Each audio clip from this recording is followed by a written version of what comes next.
The post-World War II order in East Asia was built on a simple premise: that the United States would provide military guarantees to its allies in return for political loyalty and open markets.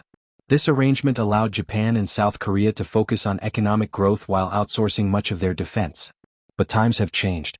Rising uncertainty in Washington's long-term strategic focus, from shifting priorities in Europe and the Middle East to deepening political divisions at home, has raised fresh questions in allied capitals. Episodes such as the U.S. withdrawal from Afghanistan, debates over NATO's burdens, and America's inconsistent rhetoric on global leadership have caused concern, even among long-standing partners. These doubts coincide with China's growing regional assertiveness. From maritime tensions in the East and South China Seas to a steady military buildup across domains, Beijing's rise has redrawn the regional security map. Neither Japan nor South Korea seeks direct confrontation with China. But neither is prepared to stake its future on great power goodwill. Faced with a complex, fluid environment, both nations are responding by diversifying their defense portfolios, expanding deterrence capabilities, and deepening selective regional partnerships. Their objective is not to replace one security provider with another, but to reduce dependence altogether. Japan's approach to this evolving landscape has been shaped by history, geography, and domestic politics. While the country remains formally committed to its pacifist constitution, successive administrations have interpreted its provisions with growing flexibility. What was once a strictly defensive posture is now a more active, layered deterrence strategy. In recent years, Japan has committed to doubling defense spending over 5 years, aiming to reach 2% of gross domestic product, on par with NATO benchmarks. This funding supports the acquisition of long-range strike systems, enhanced missile defenses, cyber resilience programs, and space-based surveillance assets. Tokyo has also focused on reinforcing its southwestern island chain, a potential flashpoint in the event of regional conflict. By deploying anti-ship missiles, advanced radar systems, and rapid response units, Japan aims to create a maritime buffer that deters incursion and signals readiness. Public support for these initiatives is growing. Polls now show increasing approval for expanding military capabilities, reflecting rising concerns over China's intentions. A parallel shift is visible in political discourse. Candidates for high office routinely emphasize strong defense credentials, while overtures toward China are treated with suspicion. The political cost of appearing too close to Beijing is high. Historical memory remains potent, with territorial disputes, wartime grievances, and textbook controversies frequently reignited in domestic debate. Against this backdrop, any suggestion of relying on China for security would be untenable in Japan's current political climate. At the same time, Japan's economic interdependence with China remains significant. China is a key market for Japanese manufacturers, and many Japanese corporations have deeply embedded operations across the mainland.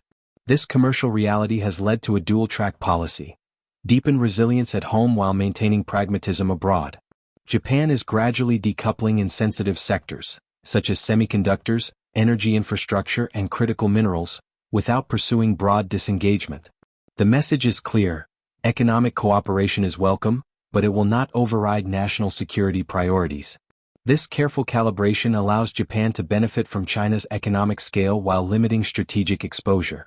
It also creates space to strengthen alternative trade relationships through multilateral frameworks such as the Comprehensive and Progressive Agreement for Trans-Pacific Partnership and regional supply chain initiatives. In essence, Japan is pursuing redundancy, reinforcing its own defenses, hedging with partners, and retaining flexibility in a changing geopolitical order. The goal is not to isolate itself, but to ensure it cannot be isolated by others. South Korea's focus, the northern threat and beyond. South Korea faces a distinct set of challenges, but it is moving in a similar strategic direction. While Japan looks to the southwest, South Korea's attention remains firmly fixed on its northern neighbor. North Korea's expanding nuclear arsenal, missile programs, and conventional military threat continue to shape Seoul's security priorities. With the capital just over 30 kilometers from the demilitarized zone, South Korea lives under the constant risk of sudden escalation. In response, Seoul has poured resources into missile defense, intelligence platforms, and precision strike capabilities. It has also developed submarine-launched ballistic missiles and invested in advanced fighter aircraft and reconnaissance systems. Yet beyond the northern threat, South Korean leaders increasingly consider broader regional contingencies. They are aware that geopolitical shifts could lead to security gaps, and are quietly preparing to fill them. One emerging debate centers on nuclear deterrence. Once considered politically taboo, the idea of pursuing an independent nuclear capability has gained traction in recent years. Though Seoul remains a party to the Non-Proliferation Treaty, growing voices within its political establishment argue that the mere capability to go nuclear, if not actual weaponization, could serve as a strategic equalizer in a region where both North Korea and China maintain active programs. Despite these moves, South Korea remains firmly committed to its alliance with the United States. It hosts tens of thousands of American troops, engages in regular joint exercises, and coordinates closely on intelligence and contingency planning. That said, it is also hedging, diversifying its relationships to avoid over-reliance on any single partner. Recent years have seen growing trilateral coordination between South Korea, Japan, and the United States, especially on missile defense and early warning systems. In parallel, Seoul has expanded defense ties with Australia, India, and Southeast Asian partners. These relationships focus on interoperability, maritime awareness, and regional resilience. The result is an increasingly networked Indo-Pacific security environment, not a formal alliance bloc, but a flexible web of cooperation. This structure allows for joint response capabilities without binding political obligations. It reflects the reality that countries like South Korea want both assurance and autonomy, security through cooperation, not dependency. As with Japan, South Korea must also navigate the dual pressures of economic engagement and strategic caution. China remains its largest trading partner, accounting for a substantial portion of its exports, including critical goods like semiconductors and industrial machinery. A sudden rupture would carry heavy costs. Yet South Korea has also experienced the downside of economic dependence.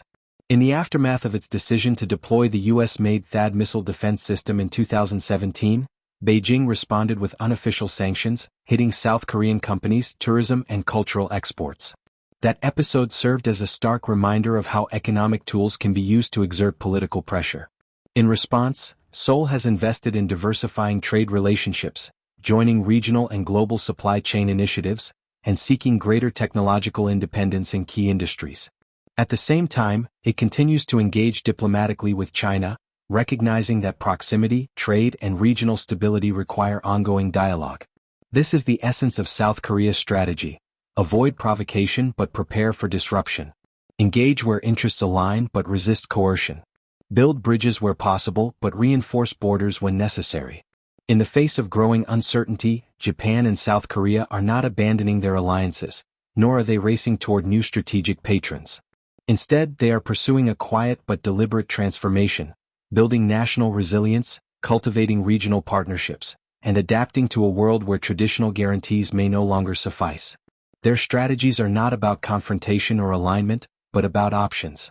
By investing in deterrence, maintaining economic openness, and diversifying their connections, both countries are positioning themselves to navigate turbulence without being swept away by it. The world may be moving toward greater fragmentation, but in Tokyo and Seoul, the response is clear. Guard your own gates, reinforce your own walls, and make sure your security rests in your own hands.